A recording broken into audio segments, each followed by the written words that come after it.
It's been a very difficult day for the past. It was a very difficult day yesterday. I'll start with that. I know that the entire city of Minneapolis and the state of Minnesota is with Renee and Renee's family. What we experienced yesterday was an incident that no one, no loved one, no family member should ever have to experience. And I want to talk a little bit about what our community members have been doing here in the city and the state. Because what you are seeing from folks on the top of the level at the federal government is trying to demonize our neighbors. Neighbors that are literally helping provide rent for our immigrant neighbors that are struggling to barely make it by. Folks patrolling our neighborhoods to make sure that they can alert any neighbor that immigration enforcement is happening on their block, in their neighborhood, or in their city. Folks driving people to work and back home from work. Folks that have not been sleeping for many hours just to make sure that their loved ones can stay together, because what the federal government is trying to do is tear our community apart and split our community members apart as well.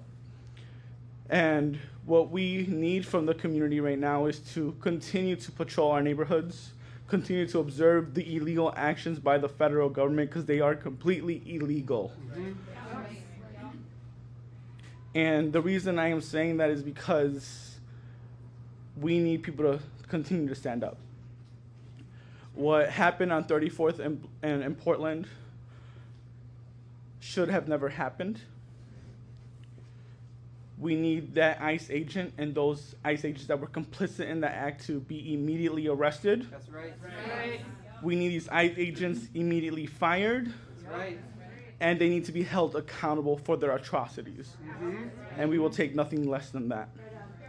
And after that, we will continue to stand with our immigrant neighbors, mm-hmm. and we will continue to call for the complete abolition of ICE, because they should not exist to begin with. That's right. They need to be arrested. They need to be fired and held accountable. And anybody that watched that murder needs to be put on trial as well, because this happened blocks away from the murder of George Floyd. And our city will not take anything less than that. They need to be fired immediately, and they need to be arrested. Mm-hmm. And the city needs to be doing everything that it can to step in and help. We can't just say, ICE, get the fuck out of here. What we have to actually do is pass meaningful policy that is going to keep families together. That's right. So yes, ICE can get the fuck out of here, but we also need to make sure that Minneapolis is saying, these are the policies we have to make. Mm-hmm. We need rent control in Minneapolis to make sure families can stay here. Mm-hmm. We need more money for immigration legal services. Mm-hmm. We actually have to kick out ICE out of here. We need to make sure that folks have the needs that they have to make sure they can stay together. But that actually means that we actually listen to the people, like people here, asking for actual changes in our city. So again, what happened yesterday is disgusting. Renee is in all of our hearts. And what we know is that we need more people out there, because as I'm sitting here, I wouldn't be surprised if more folks are getting kidnapped.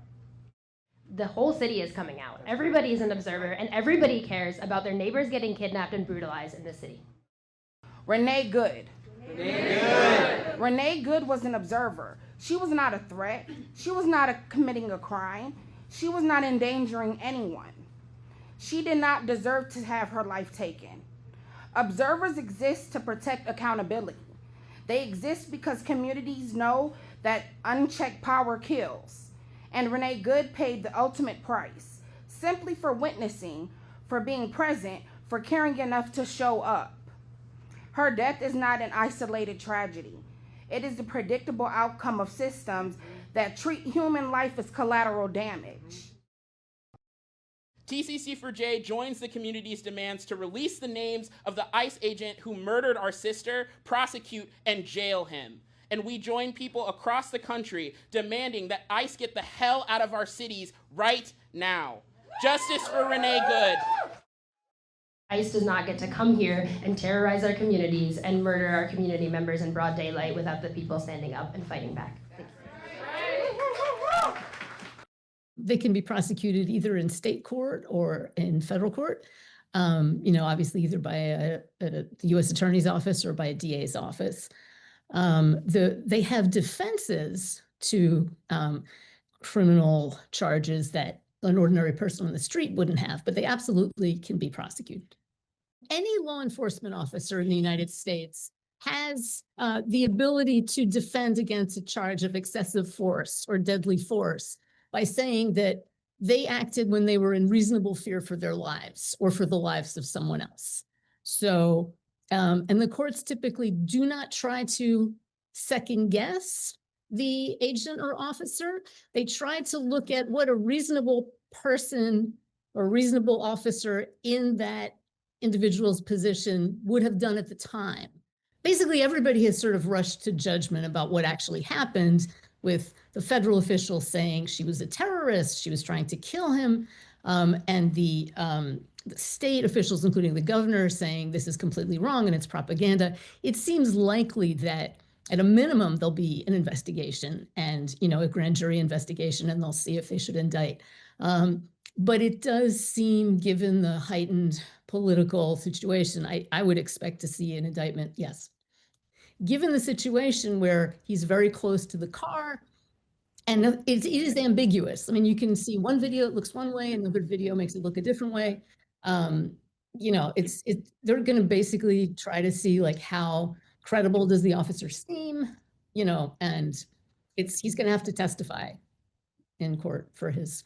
But if the agent can show that he was acting within the scope of his duties, presumably it would go something along the lines of the woman in the car was impeding them during a lawful law enforcement operation, which would be a federal crime, and therefore he has qualified immunity against civil suit because federal agents are supposed to be able to do their jobs.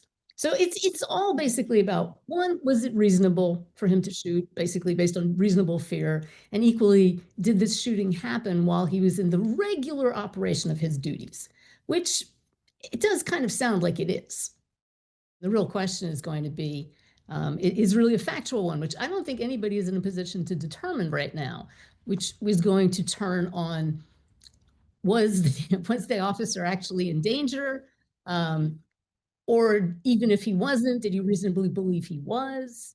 And all those kinds of things. And those are questions of fact. And I don't really think that of course, everyone and their mother is trying to say, this is what happened, this is how it is.